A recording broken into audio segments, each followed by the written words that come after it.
It's time to share with you all a story about my family that has about 20 years old now, and it's one of the greatest stories I've ever personally heard and been kind of involved in. And it involves this woman, Cora Senabaldi, my grandmother, my mother's mother, and her husband and a lot of other people involved in the family. This is her wedding picture from a long time ago. And pretty soon you'll see some of their anniversary photos. And I'm going to first share a bunch of collection of some of these pictures so you can get to know the characters. But what will follow will be a video of my mom documenting a story that took place around the year 2000, which is just absolutely remarkable, and the implications about the afterlife, the bardo, death, life, the next realm, contacting spirits, everything is just totally, fully involved in this story. It's one of those stories if someone else besides my mom and family members had told me, I probably wouldn't have firmly believed it, but since it came from them and I could see how clearly affected they were by this story, I can tell and I trust that it's just an amazing thing. And what it really involves is a dream that basically ended up manifesting itself in the real world with my mom, my cousin Joey, and some of my aunts, my sister, and a few other people in our family. My dad right there, and they all are involved in this kind of mysterious story that is really very hard. I mean, it's amazing. It's hard to fully grasp, but there's a lot that can be told about this story. So here are just some pictures to get you know the place. This is the house that it took place in on Marie Ave in Everett. An amazing house. My family lived there for a very long time. At one point, both grandparents lived upstairs. That's my Nana on the porch. She's the main character of the story my mom will tell. And this is the kitchen. That's the main setting. That's my mom and dad in that kitchen. That was my Nana's favorite place. She was an incredible cook. Her Italian cooking and everything about it was just unbelievable. And we had birthday parties in there. I was bathed in the sink there. I used to sleep over. They had like a money pit, like in the grate, like one of the grates down there. My grandfather's basement was like a treasure trove of relics from all over the world. And he was in the Navy for a very long time. So he lived a hard, awesome life. And they both lived to be about late 70s, early 80s, or mid 80s, maybe for my grandfather. And this was the house that they really had everything in. They raised their family in. They lived here for a very long time. And the kitchen was just a specialty of my grandmother. So that's where the prime part of this location that you're going to hear about is. And then these are just some pictures that are from the past. You know, I love looking at distant pictures from the past. You can see a lot of their clothing, the customs. This is actually when my mother was taken to my grandfather's Navy ship, and they ate dinner there. And so a lot of things, a lot of wedding moments that took place in this house, a lot of power in this house. When both grandparents ended up passing away, we ended up cleaning out my grandfather's basement, and it took 3 dump trucks in order to get all the stuff out. And there was just unbelievable amounts of treasure. They were amazing people, and this story that you're about to hear is just absolutely incredible in the fact that I feel is proof of the afterlife, proof of the bardo, and kind of makes you think about how important it is to go in a special way, and also how important it is to really acknowledge dreams, because they could be contacting us. People in other realms and the beyond could be contacting us. This story basically proves that there is something beyond, and that it's important to kind of to be aware of all these signs, because just even though it's death and it's beyond, that realm is still very importantly and incredibly linked to our world right now, our living world. And there might be ways to contact them and through Ouija boards like you'll hear, or other methods like dreams, and there may be other methods, but it's a good thing to think about. This story, again, I heard 20 years ago. I wish I had been a part of it, and but I couldn't. I was at college. But I've shaken to the core by this story. It's one of the greatest stories I've ever heard, and I hope you all enjoy it. There's a lot you can tell from it, and it'll allow you all to think, so feel free to share in the comments. And here's my mom. She's going to explain the whole story, and it's better to see her because she's got that Italian style of talking where you kind of need to see her movements in order to fully grasp what she's saying.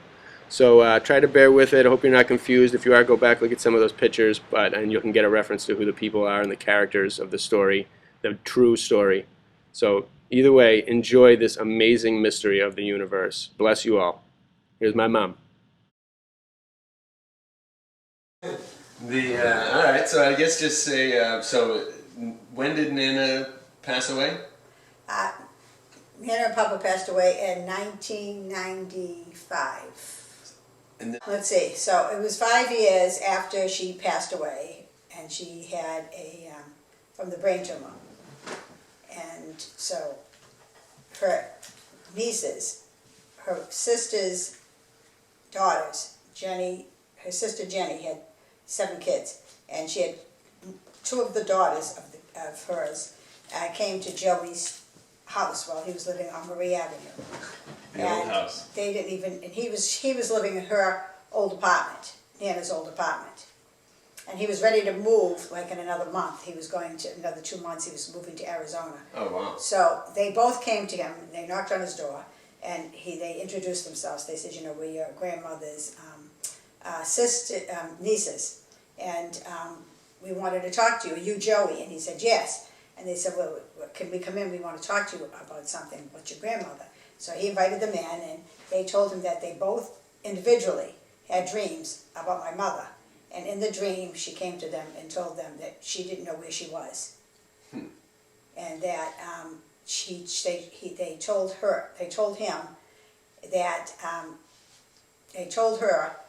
them to go to the house and talk to her grandson Joey. Wow.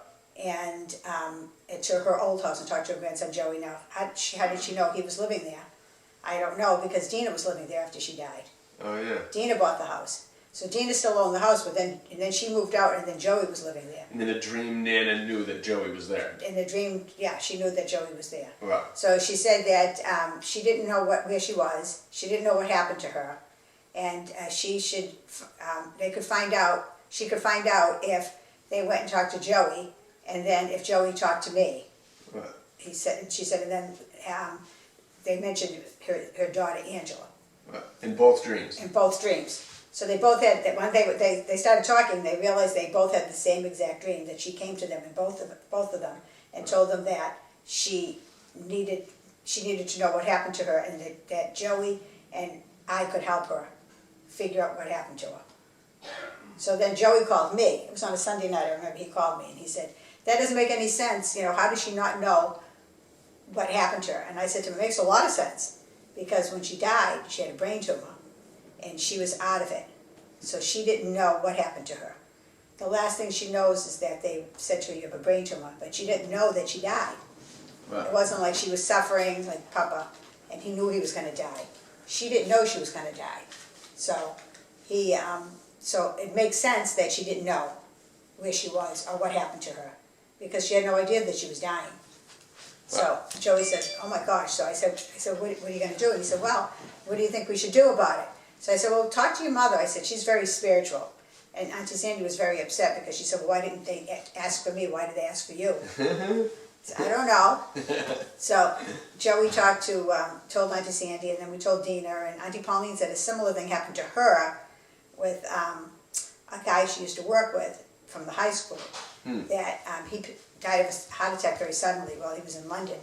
And he came to her in her dream, asking her what happened to him. He didn't know. And when she called his daughter, she said, well, he really didn't know what happened to him, because all of a sudden he was fine. He had a massive heart attack and just dropped dead on the spot. Wow. So he didn't know that he was going to die. But another dream connection. So she believed. So it ended up being, so Joey said, well, I'm going to see if I can reach what do they call this, like not a seance, but he was looking for a medium? A medium, yeah. So he found a medium, and she couldn't make it, because he was trying to make it on a Sunday, a weekend, when he was still there, because he was going to be moving. So she said to him, well, I can't make it, but this is what you need to do. So she explained to him what to do. So it ended up being Auntie Pauline, Auntie Sandy, myself, Dina, Jen, and Auntie Pauline, did I say Auntie Pauline and Jen, Dina and Auntie Sandy, and me. All right. And Joey. And Joey. So I think there were like 6 of us, or whatever. So Joey, they said, the medium told him that to set it up in a room that she would feel the closest to. So he decided to set it up in the kitchen. Her favorite spot. Her favorite spot, where she spent most of her time, in the kitchen. So what he had to do is he got a Ouija board. He had to get a Ouija board. Then he had to light candles. And then he had to put salt. We all had to sit at the table. And he had to put salt around the outside of the circle where we were, so that everything was on the inside of that circle. Right. So everything was contained. So he followed the directions exactly, but you can ask him more about that, because he wrote everything down and he followed everything. Wow. So then we were trying to figure out about the Ouija board, and they said, well, we think you and Joey should do it, because she asked for you. Yeah. And I said, well, it really was always her favorite, so that's probably why. So anyway, so we started the seance, and we started off just asking simple questions. Now Joey was holding on to the thing, and I was holding on to it. So he had one hand on it, I had one hand on it. And so we decided to ask it some questions that Joey might not know the answer to, or some questions that I might not know the answer to see if it really worked. I like that. So, so the first thing that we did was we asked if we were connecting to anybody that had passed before us, and it said yes. So we said, well, who are we communicating with? And it said MM. So we said, is it Cora Baldi? And they said no. So it wasn't her. So we said, well, who is it? And they said it was MM. So we started thinking of people whose names were MM. And we said, is it, we thought of a bunch of people. No. And then we said, is it Mary Miranda? And they said yes. Oh, well. That was my aunt, my mother's sister. Oh. And we said, is it Mary Miranda? And she said yes. Is she the mother of those two nieces? No. Oh, different one. She was a sister. And so we said, is Cora with you? No, she wasn't with her. So I said, so we said, well, why are you talking to us? What do you want to know? And she said, do you want to know about somebody? And she said, yes. And we said, who? And she did the initials, I think it was M, I forget what the last name was, like MB or something. And she kept going, MB. What happened to MB? And we didn't know who she was talking about. So we said, well, we don't know who that is. And but later on, afterwards, we told her daughter, Catherine, about this incident. And she said, oh my God, MB was my father's sister, who was in the hospital at the same time as my mother. Oh, wow. And she was, every time I would go up to visit my mother, she would ask me, she'd say, well, how is your Aunt Miriam doing? How's your Aunt Miriam doing? So she said, she's probably asking about her. Wow. Because she ended up dying before Aunt Miriam. So she was asking for her. Wow. Because I said, well, you don't know anybody by those initials. So when we mentioned it to Catherine, she said, oh my God, she must be asking about my Aunt Miriam, my father's sister, who she didn't know died. Oh, wow. Because she died before her. Wow. Because it was like, whoa, okay. That's So nuts. so that made sense. So then we said, well, we need to speak to Cora. Where's Cora? Do you see her? No, we don't. So well, we need to follow where she is. We need to find her. So and then all of a sudden it was like still, and I said, is Mary Miranda there anymore? And it was no. So she was no longer with us. She moved on. Wow. So finally we were, asking, questions, is anybody there? We're trying to communicate with Cora Baldi. Can you find Cora Baldi? Blah, blah, blah. And finally it went to yes. So I said, is Cora Baldi there? And it said, yes. Wow. Is there anybody with her? And it went to U, just the letter U. And I said, somebody's with her that's the letter U? Yes. And I said, well, is my father with her? No. Are her parents with her? No. Wow. The only person she was with was this person named U. Huh. Whose first name began with U. And we were saying, was it Umberto? Was this one? Everybody we knew that began with U, not many people. And it was no. Could have even been you. She was talking to No, just you. it wasn't a Y, it was like U.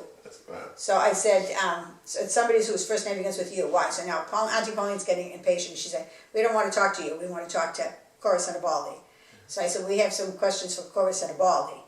And we said, do you know what happened to you? And it went to no. And I said, do you know where you are? Is there anybody with you besides you? And she said no. So she hadn't seen her parents, she hadn't seen my father, she hadn't seen anybody. I said, have you seen Auntie Mary? No. So I said, you want to know what happened to you? And she said yes. So I explained what happened. I said, you ended up with a brain tumor, and you were in the hospital for months, and you were kind of in and out of it, but mostly out of it. And you passed away, but you weren't in any pain or discomfort. You were just faded away, kind of thing. Do you understand now? And she said yes. And so then we started asking her questions, and then we said, and Pauline said, well, we should find out if it's really her. Ask her something. And so give me a question to ask her that I don't know the answer to, and Joey doesn't know the answer to. So she said, the question was, were you engaged before you met our father? And she said yes. And Pauline said, what was the gift that he gave you that that you had before you met our father? What was the gift that this I The other forget guy? his name gave you? And then I think she even spelled out, and what was his name, and she spelled it out, Wow. and his initials, and I didn't know who it was, but Pauline said it was right. Wow. And then I said, well, what was the gift that he gave you? And she spelled out, I don't know if she spelled out ring or bracelet, something like that. Wow. I'll have to ask Auntie Pauline. But I didn't know what the answer was. That's great. Joey didn't know the answer, but it spelled out a word, That and was Pauline right. says, yeah, that's exactly right, that's what he had given her. Wow. So then we knew we were talking to her. Yeah. So we said, do you want to know Good call. anything about what's going on? And she said yes. So we said, do you know that Maury's married? And she said no. And I said, yes, she's married to a really nice guy, his name is Jeff, and blah, blah, blah. And then I said, well, do you know that Danielle's getting married? And she said yes. Hmm. And I said, do you know who she's marrying? And she said yes. And I said, well, who is she marrying? And it went to R. Wow. So I said, and then all of a sudden, I wasn't talking to my mother anymore, we were talking to you. Wow. And I said, you was with you? She said yes. And I said, well, does he have a question for us? And she said yes. But he wasn't, Pauline was like, we're not here to talk to him. Yeah. So anyway, so we got back to my mother and we asked her other questions that she knew the answer to. Then we filled her in on what everybody was doing in their life so she would know. And then we said to her, I think we ended it with, do you see anybody else with you? And she said, yes, I see my parents. Wow. So all of a sudden then she could see them. Everyone. And then, and I don't know if she could see my father though. I think we asked her, do you see, Papa? And she said, I don't know if she said yes or no, but she said she saw her parents. Wow. So I think she had moved over To the next to the next round. step. But then you was still there. Huh. And it kept going back to who are we speaking to, and it would go to you. Wow. Is Cora there? No. She had moved on. It was, well, who's this? You. And so we couldn't figure out who it was, so we finally kind of ended it at that point. But then on the way home, I had called Danielle to see, when I got home, I called Danielle to say, tell her what had happened, even though she didn't want to come, her and Auntie Marie. She Yeah. wanted to know what happened. So Which I asked her, I said to her, it was really strange because she didn't know that Maura got married, but she knew you were getting married, and she gave me the initial of the person you were marrying. So I said, and then somebody else kept interrupting that she was with somebody named, whose whose name began with a U. Because Auntie Pauline was saying, well, who is it, Ulysses S. Grant? And I said, no. So, is it Umberto? No, we were guessing everybody, no. So she said, I don't know what that was all about. So then the next day she mentioned it to Joanne, her daughter, her mother-in-law, and Joanne said, oh my God, it must have been Ulysses. Ulysses was Rob's grandfather, his father's father. Oh, wow. And she said, I bet that, because he died around the same time Nana did, around the same year. And she said, I bet he was trying to get in touch with Rob to tell him to go visit his grandmother, because his grandmother, Mimi, was still alive. I bet the message was to Rob to go visit his grandmother. Did he end up doing it? No. Ah. And his mother and I were like, you should really go visit her. Oh, wow. And then she died a few years later. Oh, wow. Because he hadn't seen his grandmother since Umberto, his grandfather, died. That was the last time he saw his grandmother. So we think it was him. Wow. I said, no. And you would have known about Rob. He knew about Rob. I said, Danielle's getting married. Yes, to who? And the letter went to R. Wow. So she knew about him. So we thought that maybe she asked for me because I had a connection to Rob. Oh, yeah. And Berta was with her. And Rob said that... Pauline wouldn't have had the patience. No. And I think Joanne said that he died of a heart attack. Oh, wow. Another sudden thing. I think she said he died of a heart attack. I don't think it was cancer or anything. I think it was a heart attack. So he was with her. Wow. And they were trying to find answers. Or he was trying to get I said, are you trying to give us a message? And he said, yes. And Pauline said, we're not interested in him. But Auntie Mary wanted to give us a message, and her message was to find out what happened to MB or whatever. And when we mentioned it to Catherine, Catherine said, yeah, she must be talking about my Aunt Miriam. Wow. Because they were sick at the same time, but my mother passed before my Aunt Miriam did. So maybe she's wondering what happened to her. Wow. But I asked my Aunt Mary if she was with her parents, and she said yes. Really? I said, are you with your parents? And she said yes. But she wasn't with my mother. My mother wasn't there. Wow. That's quite a... Yeah. And I'm probably leaving things out because it happened such a long time ago. Yeah. But I should have written it all down. That's what I should have done. Because we were asking her other questions that she would know, that other people around the table wouldn't know. I think I asked her something too,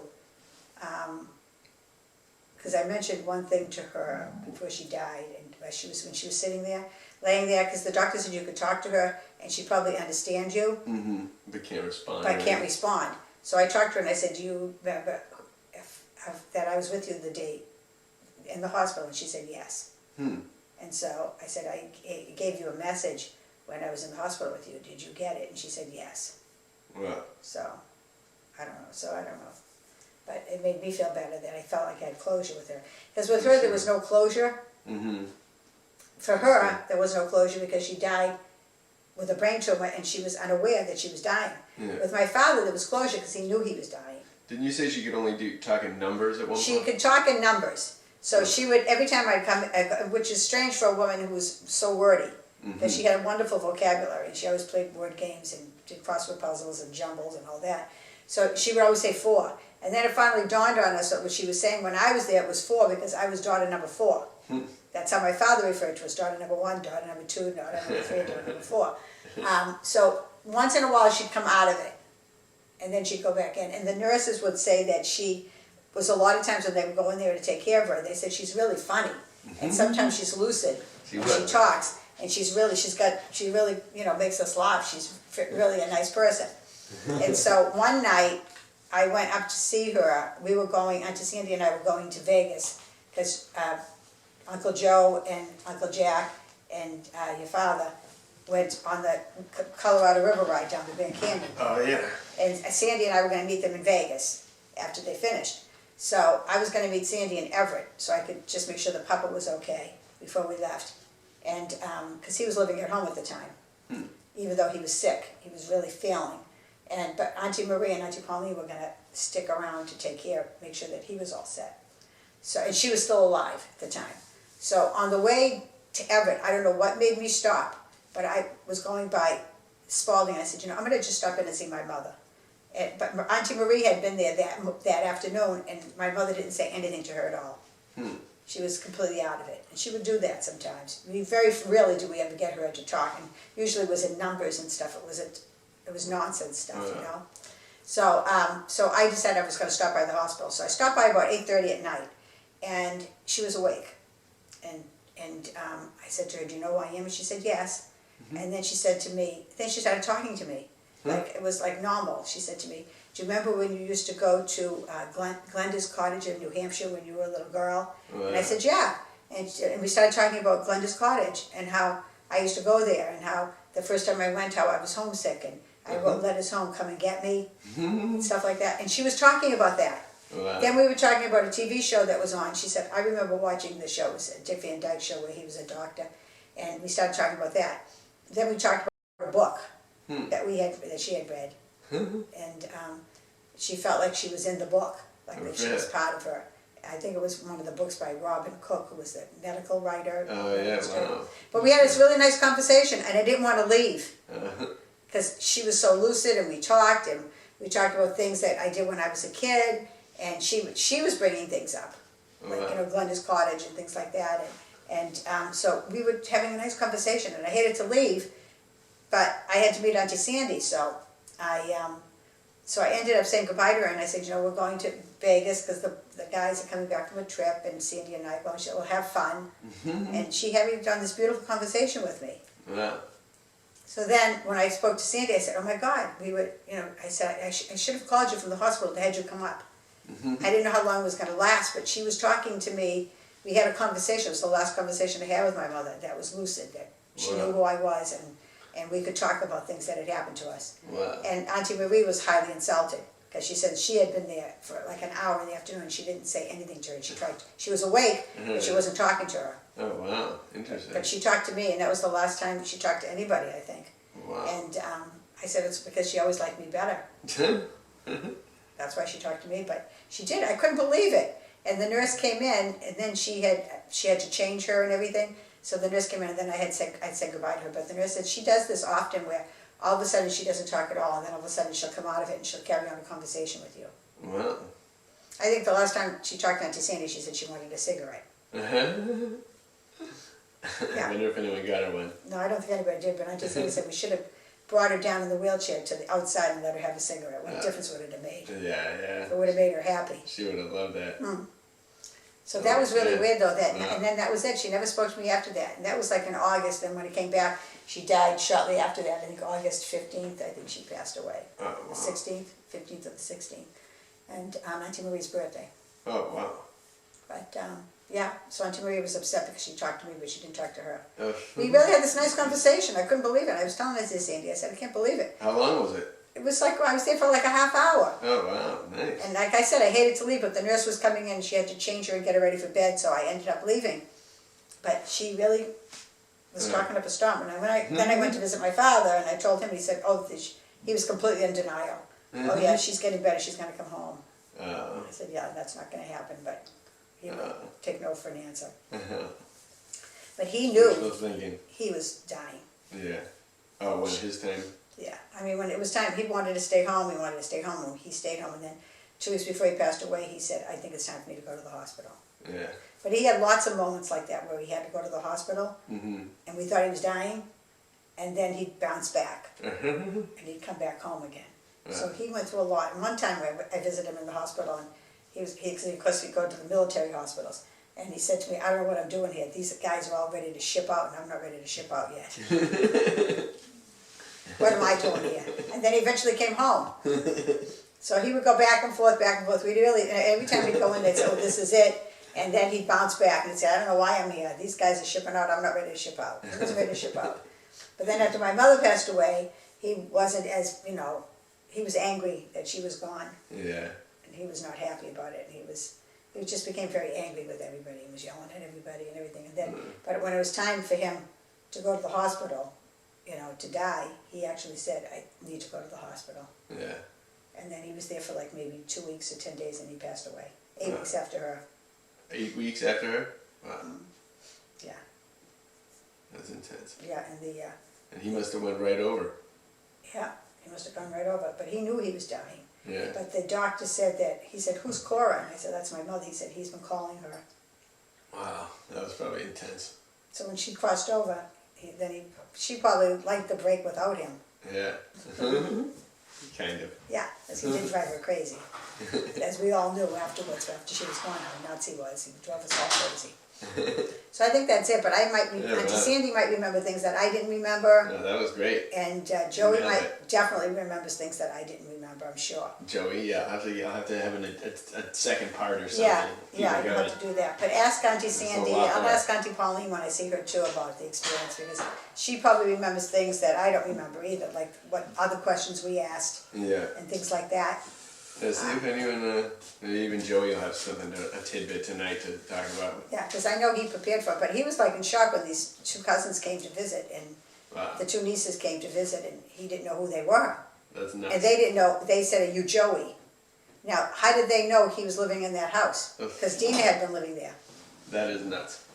There's so many different things that you can infer. Is that crazy? From all that. And like I said, he was only going to be there like another month, and then he was going to be gone. That's good synchronicity. He was already starting to pack. Wow. Yeah, crazy. That's nuts. That really is perfect timing. Everything about that story is Just nuts. bad. But I think there is a crossover. So good. Yeah, the Purgatory realm. The Bardo in Tibet, it's like a limbo. It's not a place for bad people. No. It's just a waiting place for people to go to while they're waiting. But this was 5 years later. I know, but time may not mean too much. Time doesn't probably mean anything. But still, 5 years is still intense. And it was interesting because at that point in time, it took, whenever I dreamt of my parents, when they died, I dreamt of them being sick.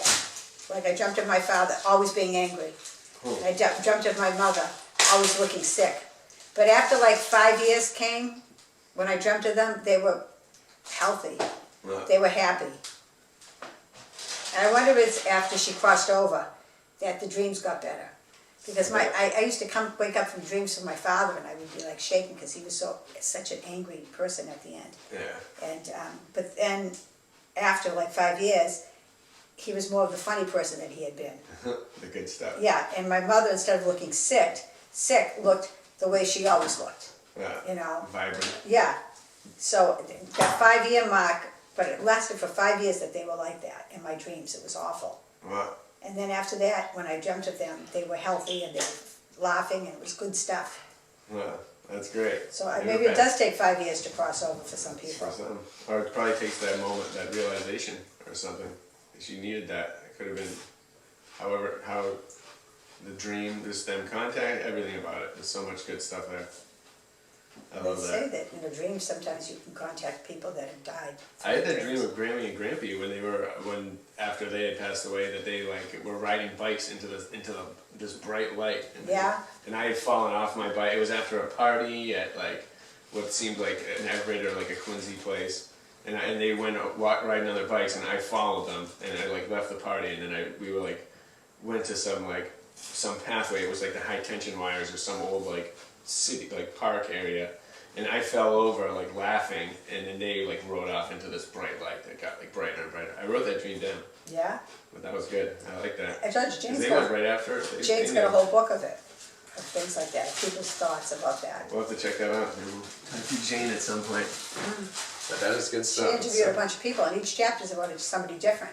And I told her about the story. I said, you know, you really should have put this in your book, because this is a really good story. Well, now we've got it. We And captured I'm hoping, it. I mean, I'm sure I forgot stuff, though. We'll do an add-on to it later But on. other people were there, like DiNo was there, so DiNo might remember. Oh Joe yeah. definitely probably has something to add to it. And Sandy and Auntie Pauline were there. There's probably a little more. The whole thing with the you, though, threw us off. And then when Joanne said that Ulysses, maybe it was Ulysses trying to, and then it made sense, maybe that's why she wanted to talk to me. Because Sandy said, why would you want to talk to you? I'm more spiritual than you are. I said, what can I say? It was just part of the story. You were part of that story. And she said to these Specific girls, part. these nieces, that Joey was her oldest grandson. Oh wow. That they should She go knew to everything. him, and he would know what to do. And they'd never met before. Joey No. never met them. No. And then he would contact me, but Joey and I would know what to do. And you did. You knew Joey- exactly what to do. Joey took it, I guess he spoke to them. You can ask him what it was his experience.